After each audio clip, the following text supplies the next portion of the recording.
व्यक्ति को adverse conditions का सामना करना पड़ता है। जब कंडीशंस हमारे लिए फेवरेबल नहीं होती है तो हमें किसी न किसी रूप में उन परिस्थितियों को अपने अनुकूल बनाने का प्रयास करना पड़ता है। यदि हम इसमें असफल हो जाते हैं तो हमें किसी न किसी रूप में अपने व्यवहार में परिवर्तन लाकर अपने अंदर अनुकूलन स्थापित करके उन परिस्थितियों को अपने अनुकूल बनाना पड़ता है और इसी तरह से हम उन परिस्थितियों के साथ में बेटरली डील कर पाते हैं।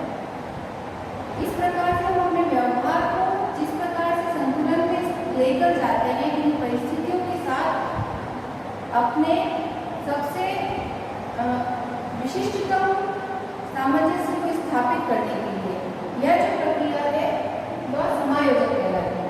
समायोजन अर्थात एडजस्टमेंट। पर क्या हर व्यक्ति ऐसा संभव हो पाता है कि हम हर किसी परिस्थिति के साथ समायोजन स्थापित कर लें? अगर व्यक्ति को भूख लगी है, कुछ समय के लिए वह व्यक्ति उस भूख को कंट्रोल कर रहा है, बर्दाश्त कर रहा है, कुछ और समय के लिए उसको बर्दाश्त कर लेता है, और शायद कभी ऐसी परिस्थिति भी आ जाती है कि वह उसको बर्दाश्त नहीं कर पाता। बर्दाश्त नहीं कर पाने के बाद क्या होगा?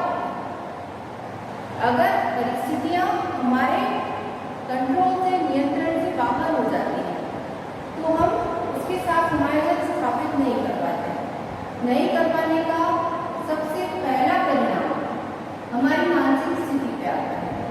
मानसिक स्थिति जैसे इसका प्रथम परिणाम हमारे स्ट्रेस लेवल को बढ़ाएगा, हमारे मानसिक तनाव को बढ़ाता है। जब हमारा तनाव बढ़ रहा है, तनाव के बढ़ने के साथ साथ हमारे अंदर एक फ्रस्ट्रेशन जिसको हम कुंठा या बदमाशा के नाम से जानते हैं वो डेवलप करना शुरू हो जाती है। ये तनाव, ये मानसिक कुंठा हमारे दिमाग में मानसिक संघर्ष या कॉन्फ्लिक्ट को जन्म देती है। इस प्रकार हम ये देख पा रहे हैं कि जब समायोजन सही रूप में नहीं हो पाता है तो ये एक विपरीत परिस्थिति को जन्म देता है जिसे हम असमायोजन।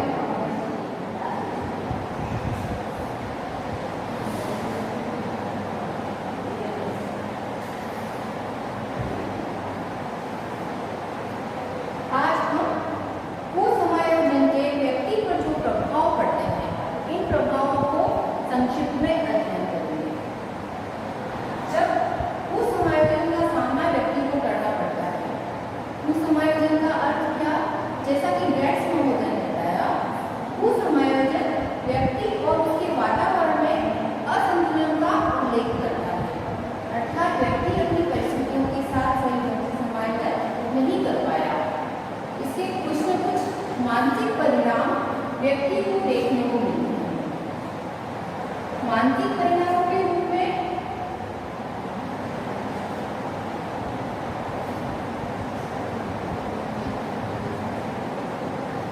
कुछ परिणाम जो हम विशेष रूप में देखते हैं, उन परिणामों में सबसे पहले तो व्यक्ति फ्रस्ट्रेट हो जाता है, उन परिस्थितियों से परेशान हो जाता है।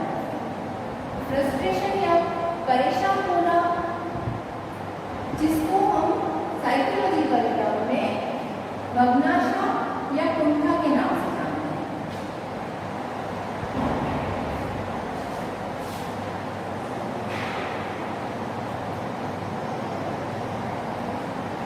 अभी फ्रस्ट्रेशन या कुंठा क्या होता है इसके बारे में गुड महोदय ने बहुत अच्छे तरीके से एक एक्सप्लेनेशन दिया है। उन्होंने कहा है किसी इच्छा या आवश्यकता में कोई बाधा या अवरोध उत्पन्न हो जाने के कारण व्यक्ति के अंदर जो संवेगात्मक तनाव उत्पन्न होता है, एक इमोशनल स्ट्रेस डेवलप होता है माइंड के अंदर, जिसे हम कुंठा या बदमाशा कहते हैं। ये स्ट्रेस या इमोशनल दबाव जो व्यक्ति अपने दिमाग पर महसूस करता है जिसे हम फ्रस्ट्रेशन कहते हैं, ये तनाव की एक प्रारंभिक स्थिति है। यह व्यक्ति को किसी न किसी रूप में जो संतुलित मानसिकता थी उसकी, उससे बाहर लेकर आ अगर यह जो नशा या फ्रस्ट्रेशन है किसी काम को ना कर पाए, उसके अंदर झुंझुलाहट पैदा करती है, उसके संतुलन को खत्म कर देती है। और अगर यह अवस्था आगे बढ़ती रहे तो धीरे धीरे बढ़ने के बाद ये व्यक्ति के अंदर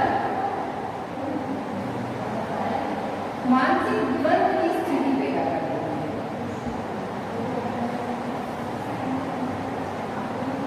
मानसिक द्वंद्व क्या होता है? मानसिक द्वंद्व को कॉन्फ्लिक्ट के नाम से जाना जाता है। कॉन्फ्लिक्ट क्या होता है? कॉन्फ्लिक्ट अर्थात जब व्यक्ति के पास कोई दो चॉइसेस हैं,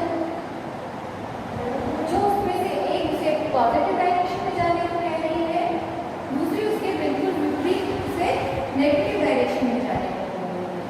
व्यक्ति को इन दोनों में से चयन करना होता है कि मुझे इनमें से क्या करना चाहिए।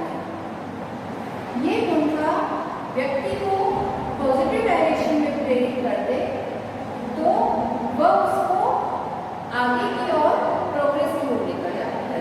लेकिन यदि मानसिक द्वंद्व इतना बढ़ जाए कि व्यक्ति उन परिस्थितियों का सामना न कर पाए या उसके लिए कोई अच्छा सॉल्यूशन ना निकाल पाए, तो यह व्यक्ति को मानसिक रूप से बीमार बना देती है।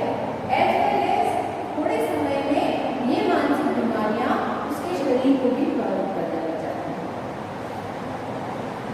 भावनाशय भूमिका और मानसिक द्वंद्व के बारे में हमने जाना। इन दोनों चीजों को प्रभावित करने वाले कई कारण हैं।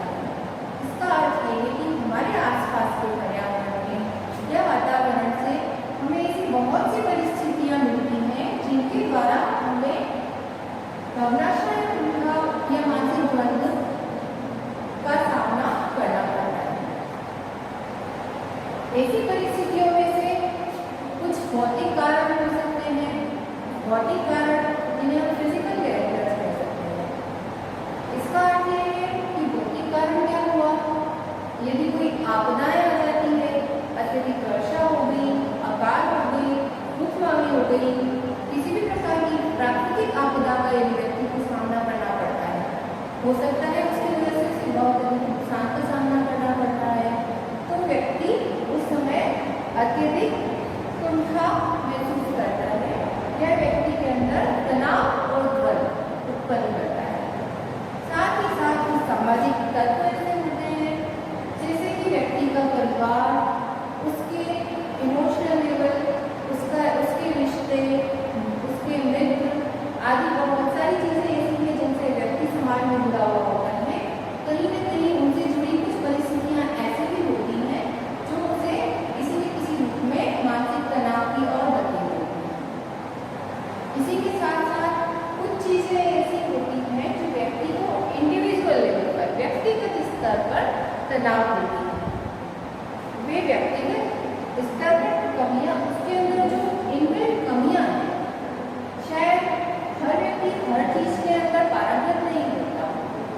जब कोई व्यक्ति किसी अच्छे क्रिकेटर को क्रिकेट खेलता हुआ देखता है और उस अपने आप में क्रिकेट नामक खेल का एक बहुत बड़ा फैन है, लेकिन जब वह स्वयं उस चीज को करने की कोशिश करता है, बहुत प्रयत्न करने के बाद भी वो बहुत अच्छे महान क्रिकेटर की तरह नहीं अचीव कर पाता। ये चीज, ये कमी उसकी व्यक्तिगत कमी है जिसके कारण वह कुंठा महसूस करता है। एक व्यक्ति इंटरव्यू देने के लिए जाता है जहाँ पर सभी व्यक्ति अपना इंट्रोडक्शन इंग्लिश में देते हैं। वह व्यक्ति बहुत प्रयास करने के बाद भी उन लोगों की तरह कॉन्फिडेंटली इंग्लिश में टॉक नहीं कर पाता। यह उसकी व्यक्तिगत कमी है जिसका प्रभाव ऑफकोर्स उसके व्यक्तित्व के प्रदर्शन पर आता है। तो इस प्रकार की कुछ कमियां होती हैं जो व्यक्ति के अंतर्निहित होती हैं, जिनके कारण व्यक्ति कभी कभी मानसिक तनाव या द्वंद्व महसूस करता है। ऑफकोर्स एक बहुत महत्वपूर्ण कारणों में से आर्थिक कारण भी होता है। आर्थिक कारण जिनका संबंध पैसों से या व्यक्ति की फाइनेंशियल स्टेटस से होता है और यह सीधे सीधे रूप में व्यक्ति को तनाव दे सकता है। सामने विरोधी इच्छाएं आती हैं और ये बहुत प्रबल कारण है। विरोधी इच्छाएं जिसका अर्थ होता है कि व्यक्ति के पास कोई दो ऐसे ऑप्शंस हैं जो दोनों उसको अट्रैक्ट करते हैं और वो यह निर्णय नहीं ले पाता कि मुझे क्या करना चाहिए। तो ऐसी स्थिति में व्यक्ति तनाव या द्वंद्व महसूस करता है।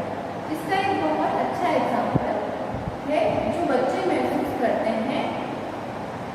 एडोलेसेंट्स, बॉयज एंड गर्ल्स जो होते हैं, उनके सामने आजकल हॉबीज के बहुत सारे ऑप्शन होते हैं और वो अपने साथी मित्रों को सभी हॉबीज को परस्यू करते हुए देखते हैं, लेकिन एक व्यक्ति के लिए सभी हॉबीज को परस्यू कर पाना पॉसिबल नहीं होता। कोई बालक संगीत में अच्छा होता है तो शायद उसका परफॉर्मेंस पढ़ाई में या खेलकूद में इतना अच्छा नहीं हो पाता। तो ये सारी चीज़ें जब व्यक्ति के दिमाग में एक कॉन्ट्रास्ट पैदा करती है, ये जो परस्पर विरोधी इच्छाएं हैं ये व्यक्ति के दिमाग में कॉन्फ्लिक्ट डेवलप करती हैं। इसी के साथ साथ बहुत समय में कई बार परिस्थितियाँ ऐसी हो जाती है कि व्यक्ति को मानसिक द्वंद का सामना करना पड़ता है।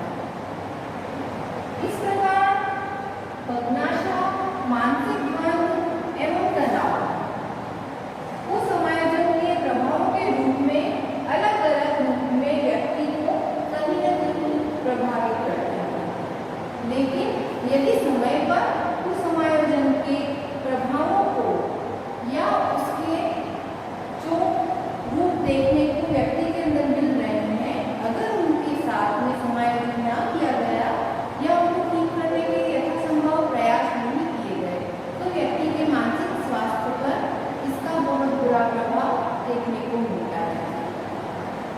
इसका एक सीधा सीधा तरीका तो ये है कि आप उन परिस्थितियों का सामना करने का प्रयास करें या उनमें परिवर्तन करने का प्रयास करें जिससे कि आप उस प्रकार की परिस्थितियों से बाहर निकल सकें। किंतु मानव स्वभाव में ऐसी कई प्रकार की प्रक्रियाएं होती है जिनमें व्यक्ति को समायोजन से बाहर निकलने के लिए अपने आप कुछ ऐसी प्रतिक्रियाएं करता है जिससे वह उस स्ट्रेस से लड़ पाए या बाहर निकल पाए। ये सारी प्रक्रियाएं व्यक्ति के मानसिक तौर पर डर जिन्हें हम व्यक्ति की रक्षा युक्तियां या डिफेंस मैकेनिज्म्स हैं।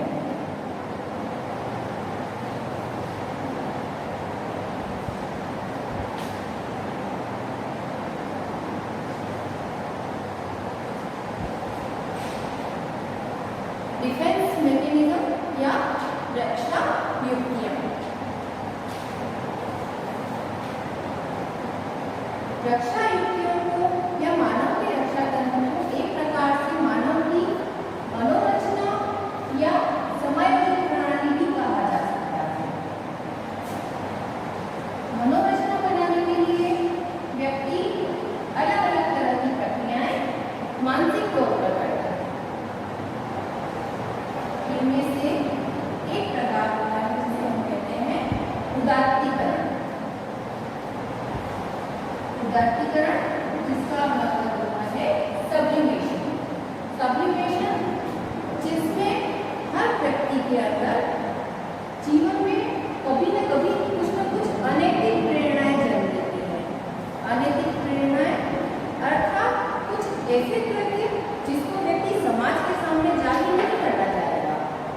कुछ न कुछ व्यक्ति के मन में ऐसा करता है जिसे व्यक्ति सोशली बाहर की तरफ एक्सप्रेस नहीं कर पाता। जैसे कि क्लास में बैठे हुए को एजुकेशन में पढ़ने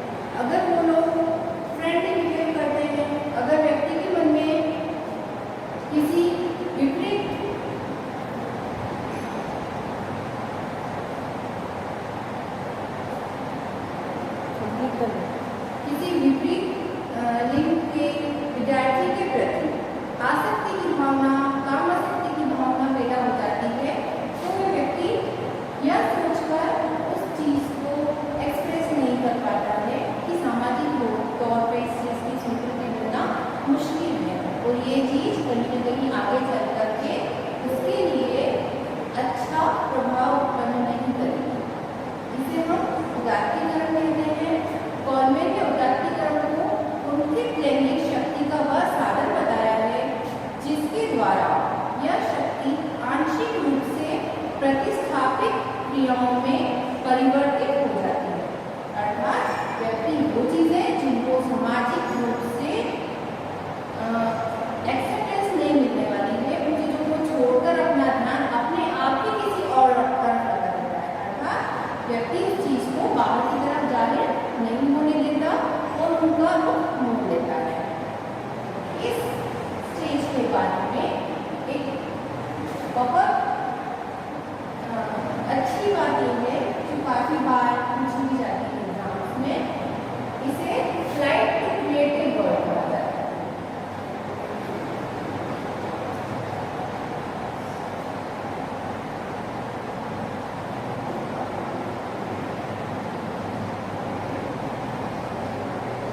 फ्लाइट टू क्रिएटिव वर्ड कहने का क्या कारण है?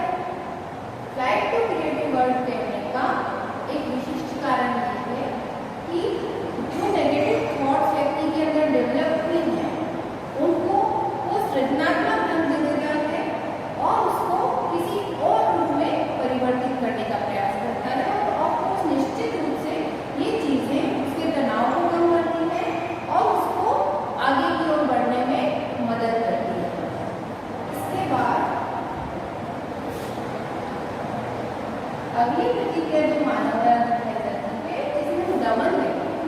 दमन जिसे रिप्रेशन भी कहा जाता है। अर्थात यदि कभी ऐसी प्रेरणाएं जो व्यक्ति के साथ घटित हो, कुछ घटनाएं या कुछ ऐसा उसके साथ जो घटित होता है, कुछ उसकी असहनीय स्मृतियां होती हैं जिनको सोच सोच कर व्यक्ति बहुत अत्यधिक दुखी हो रहा है, तो वह उन अत्यधिक दुखी करने वाली स्मृतियों को धीरे धीरे बिना चेतन से हटकर अचेतन में ले जाने का प्रयास करता है। अर्थात उनसे ध्यान हटाने का प्रयास करता है ताकि वो चीजें उसको दुखी ना करे और धीरे धीरे ये चीजें उसकी स्थायी हुई स्मृति में चली जाती है। जैसे यदि किसी बहुत प्रिय का निधन हो जाता है, किसी बालक के पिता का निधन हो गया, हालांकि वो उससे बहुत अधिक आहत है पर धीरे धीरे वो अपने माइंड को डाइवर्ट करके उन बातों को अपने दिमाग से निकालने का प्रयास करता है और आखिरकार वो इस चीज में आगे चल करके इस प्रयास में सफल हो जाता है और धीरे धीरे वो चीजें उसको दुख देना कम कर देती है।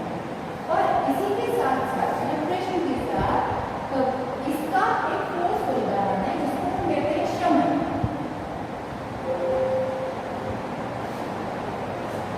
शमन यानी कि सप्रेशन, जिसमें अप्रिय कष्टकारी अगर कोई यादें हैं तो उनको जानबूझकर दबाने का प्रयास किया जाता है, उनको अपनी स्मृति से निकालने का प्रयास किया जाता है कि कुछ परिस्थितियाँ ऐसी हैं जिनका हमारे पास कोई इलाज नहीं, कोई कंट्रोल नहीं, हम कुछ भी नहीं कर सकते हैं उन परिस्थितियों के लिए, इसलिए हम उनकी तरफ सोचे ही ना। जैसे एक मिडिल क्लास का व्यक्ति छोटी छोटी बातों पे अपने एक अमीर दोस्त को फ्लाइट लेकर के एक जगह से दूसरी जगह पर जाते हुए देखता है तो उसका बजट तो अलाउ करता ही नहीं कि वो कभी एक बार में फ्लाइट में बैठ सके। अब जब वो जानता है कि इस चीज़ का इलाज उसके पास नहीं है, ये चीज़ देखकर थोड़े दिनों में वो तनाव में तो रहता है, ये चीज़ें उसके मन में डर तो पैदा करती है, पर फोर्सफुली इन चीज़ों को दिमाग से निकाल दिया जाता है और वो इस सत्य को जल्दी से जल्दी अपने मन में स्थापित कर देता है। इसके अतिरिक्त प्रतिगमन,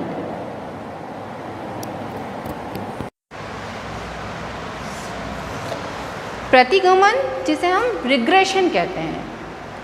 रिग्रेशन एक ऐसी स्टेज है, आपने कभी कभी सुना होगा, साइकोलॉजी एक बहुत इंटरेस्टिंग सब्जेक्ट है क्योंकि व्यक्ति उसमें कभी कभी जो बिहेव करता है वो करना नहीं चाहता या उसके मन में जो होता है वो दिखाता नहीं है और जो दिखाता है वो उसके मन में नहीं होता, और यही जानना तो साइकोलॉजी है।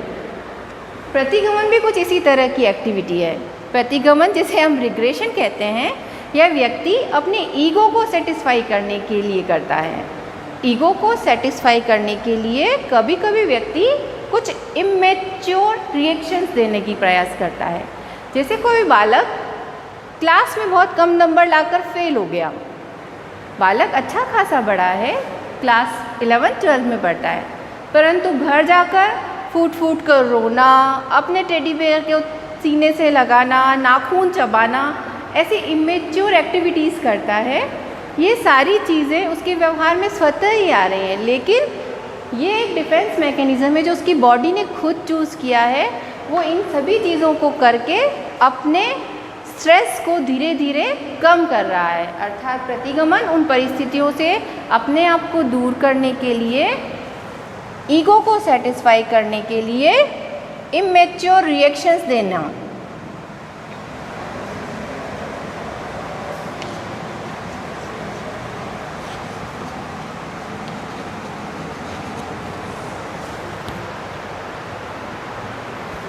इसके अतिरिक्त एक अन्य विधि है जिसे हम कहते हैं औचित्य स्थापन।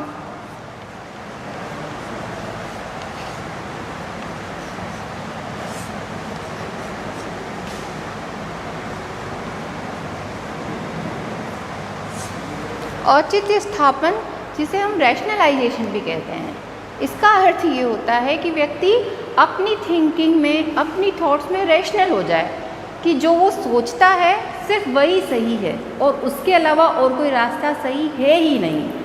अर्थात आपने कुछ गलत किया है, you have done something very bad, but you are not ready to even accept it and you are giving some reasons to justify your bad done. आपने कुछ भी जो किया है वो गलत है, लेकिन आप उसको जस्टिफाई करने के लिए, इवन देन स्वीकार करने की बजाय, आप कुछ गुड रीजंस देकर अपनी बात को सही साबित करने का प्रयास करते हैं। Thinking up for good reasons to justify what you has done wrongly. इसके अतिरिक्त कुछ और विधियां हैं जिनके द्वारा व्यक्ति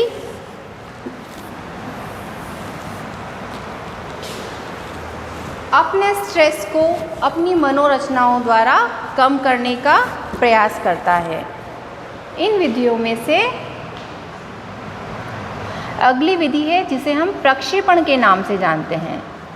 प्रक्षेपण अर्थात प्रोजेक्शन। प्रोजेक्शन यानी कि आपने कुछ गलत किया है, उन गलतियों को आप स्वीकार करने की बजाय उनका दोषारोपण किसी और के ऊपर करते हैं। जैसे कि विद्यार्थी के नंबर कम आते हैं तो वह इसका दोष अपने शिक्षकों पर मढ़ देता है कि शिक्षक ने उसे अच्छे से नहीं पढ़ाया। या कोई व्यक्ति जो जिमिंग करके अपनी हेल्थ को प्रॉपर करने की कोशिश करता है, लेकिन वो उसको दिए गए शेड्यूल के अंदर काफ़ी कुछ चीटिंग कर रहा है, इसलिए वो अपने वेट को रिड्यूस नहीं कर पा रहा है, तो वह इस बात को एक्सेप्ट करने के लिए तैयार नहीं है कि उसने कहीं ना कहीं अपने प्रयासों में कमी की है, और वो इसका दोष अपने जिमिंग के इंस्ट्रक्टर पे थोप देता है। एक अन्य मनोरचना है जिसे हम अंतःक्षेपण कहते हैं। अंतःक्षेपण अर्थात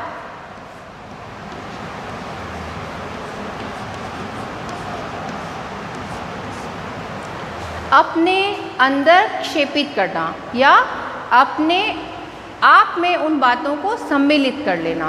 कुछ चीज़ें ऐसी है जो हमारे व्यवहार, हमारे कंट्रोल से बाहर होती है, तो व्यक्ति उन चीज़ों का अंतःक्षेपण कर लेता है और अपने व्यक्तित्व में ही उन चीज़ों को सम्मिलित कर लेता है। व्यक्तित्व में सम्मिलित करने के बाद उसकी जो गिल्ट फीलिंग है वो धीरे धीरे कम हो जाती है।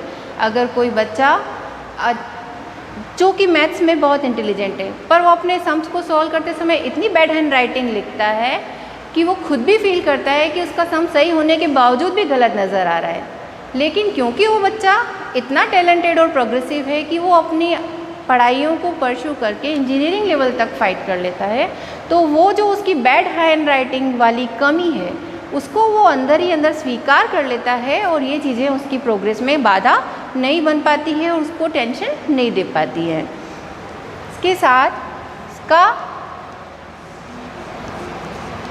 एक अगली जो संरचना उसकी मानसिकता में बनती है जिसे हम कहते हैं आत्मीकरण। आत्मीकरण अर्थात आइडेंटिफिकेशन बहुत अच्छी चीज़ है जो हमने पहले भी पढ़ी है। जब हमने किशोरावस्था वाला चैप्टर रीड किया था, ये किशोरों की एक बहुत बड़ी खूबी होती है कि वो किसी न किसी को अपनी लाइफ में आइडियल मान लेते हैं। अक्सर देखा जाता है वो किसी भी आने वाली नई फिल्म के हीरो को कॉपी करते हैं। इसी तरह से लड़कियों में नए चलन की ड्रेसेस को कॉपी करने का ट्रेंड पाया जाता है। व्यक्ति जिस भी चीज़ को पसंद करता है उसका आत्मीकरण करने का प्रयास करता है। हर यंग लड़का अपने आप को सलमान खान की तरह ट्रीट करता है तो कोई यंग लड़की अपने आप को कटरीना की तरह ट्रीट करती है। इसे हम कहते हैं आत्मीकरण। व्यक्ति में वो गुण ना होते हुए भी वो अपने अंदर उन चीज़ों को खोजने का प्रयास करने लगता है। स्ट्रेस को कम करने का एक और मैकेनिज़्म है जिसे हम कहते हैं विस्थापन। और ये जो विस्थापन है ये बहुत कुछ सिमिलर होता है उदात्तीकरण के। अर्थात हम फोर्सफुली अपने मन को जो हम अचीव ना कर सकते हैं उससे हटाकर जो हम अचीव कर सकते हैं उसके लिए शिफ्ट कर देते हैं। अर्थात यदि हम डॉक्टर ना भी बन पाए हम अपना प्रयास आगे जारी रखते हैं। उसी विषय में अन्य जो कोई भी अवेलेबल आपके पास में सोर्सेज हैं उनके अकॉर्डिंग स्टडीज़ करके अपना फ्यूचर डिसाइड करते हैं। इसका एक अंतिम मनोरचना है जिसे हम कहते हैं क्षतिपूर्ति अर्थात कंपनसेशन। और प्रत्येक व्यक्ति अपने जीवन में क्षतिपूर्ति या कंपनसेशन का प्रयास करता है। वह अपने अवांछनीय लक्षणों से होने वाली क्षति की पूर्ति अपने अंदर स्थापित वांछनीय लक्षणों के द्वारा करने का पूर्ण रूप से प्रयास करता है ताकि उसको अपनी इन्फीरियरिटी और गिल्ट से बाहर निकलने का मौका मिल सके। ये विभिन्न प्रकार की रक्षा युक्तियाँ हैं जिनका अध्ययन हमने अभी किया। ये रक्षा युक्तियाँ व्यक्ति की मनोरचना में चलती हैं जिनके द्वारा किसी न किसी रूप में उसके तनाव को या स्ट्रेस को मैनेज किया जाता है और व्यक्ति अपने तनाव से बाहर निकलकर अपने जीवन को सुचारू रूप से चलाता है। इसी के साथ आज का लेक्चर समाप्त होता है।